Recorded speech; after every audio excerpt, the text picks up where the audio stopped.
নাহমাদুহু ওয়া নুসাল্লি আলা রাসূলিহিল কারীম আম্মা বা'দ। আমাদের চারপাশে এমন অনেক মানুষ আছেন, যখনই আপনি তাদের জিজ্ঞেস করেন ভাই আপনি কেমন আছেন, তারা মুখ পোড়া হাসি দিয়ে বলেন আলহামদুলিল্লাহ, আল্লাহ আমাকে অনেক আরামে রেখেছেন। অনেক সময় দেখা যায় তারা অনেক কষ্টে আছেন, তবুও তাদের মুখের হাসি মলিন হয় না, তাদের জবান থেকে আলহামদুলিল্লাহ হারিয়ে যায় না। জীবনের শত ঝড়ঝাপটার মাঝেও তারা হাসি খুশি থাকেন। আবার এমন কিছু মানুষও আছে, যখনই আপনি তাদের জিজ্ঞেস করেন ভাই আপনি কেমন আছেন, তারা দেরি না করেই আপনাকে শোনাতে শুরু করে তার দুঃখ কষ্টের লম্বা ফিরিস্তি। মুখ বেজার করে তারা বলতে থাকে আমি ভালো নেই, এই কোনো রকম বেঁচে আছি আর কি।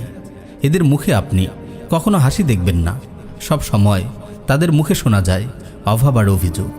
প্রিয় ভাই ও বোন, একটু গভীরভাবে লক্ষ্য করলে আপনি দেখতে পাবেন প্রথম দলের লোকেরাই সবচেয়ে সুখী মানুষ। তাদের এই সুখী জীবনের মূল রহস্য হল শুকর। শুকর মুমিনের জীবনকে সুখ ও শান্তিতে ভরে দেয়। এই শুকরের কারণে দুঃখ কষ্ট অভাব অনটনে জর্জরিত মুমিনদের জীবনও সুখময় হয়ে ওঠে। অনেকে ভাবতে পারেন দুঃখ কষ্ট অভাব অনটনে থেকেও কিভাবে আমাদের অন্তরে শুকর আসবে।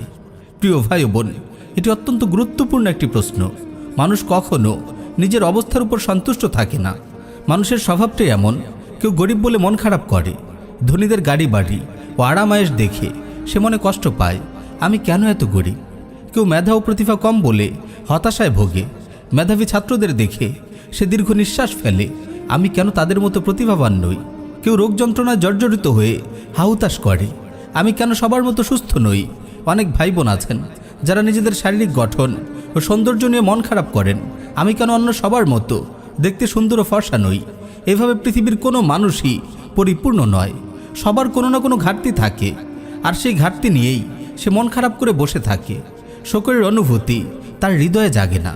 প্রিয় ভাই ও বোন, বায়ুর সাগরে থেকেও যেমন আমাদের মনে থাকে না আমরা বায়ু সাগরে ডুবে আছি, তেমনিভাবে আল্লাহর অগণিত নিয়ামতের মাঝে ডুবে থেকেও আমরা বুঝতে পারি না আমরা আল্লাহর নিয়ামতের সাগরে ডুবে আছি। আমরা যদি আল্লাহর দেয়া নিয়ামতগুলোর দিকে তাকাই তবে কখনো আমাদের ছোটোখাটো কষ্টগুলোকে কষ্ট মনে হবে না। এখানে আমরা আল্লাহর নিয়ামত উপলব্ধি করার একটি সুন্দর উপায়ের কথা আপনাদের বলতে চাই। যখনই কোনো বিষয়ে আপনার ঘাটতি অনুভূত হবে আপনি আপনার চেয়েও নিচে যারা আছে তাদের কথা চিন্তা করুন। আপনার চেয়েও যারা ভালো অবস্থায় আছে তাদের দিকে না তাকিয়ে আপনার চেয়ে যারা খারাপ অবস্থায় আছে তাদের দিকে তাকান।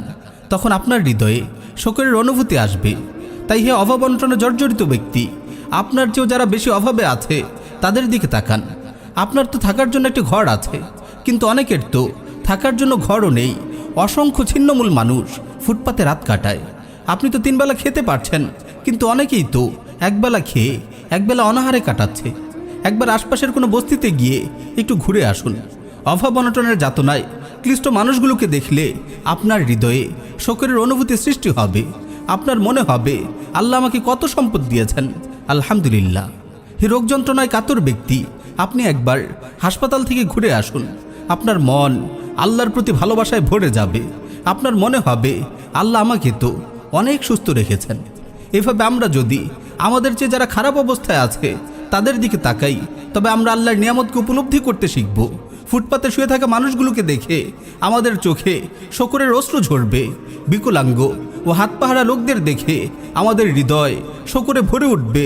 আমাদের চেয়ে বেশি দুঃখ কষ্টে জর্জরিত লোকদের দেখে আমরা আল্লাহ রাসূলের শেখানো সেই দোয়াটি পড়ব, আলহামদুলিল্লাহিল্লাযী আফানি মিম্মা বতালাকা বিহি ওয়া ফাদ্দালানি আলা কাসীরিম মিম্মান খালাকা তাফদীলা।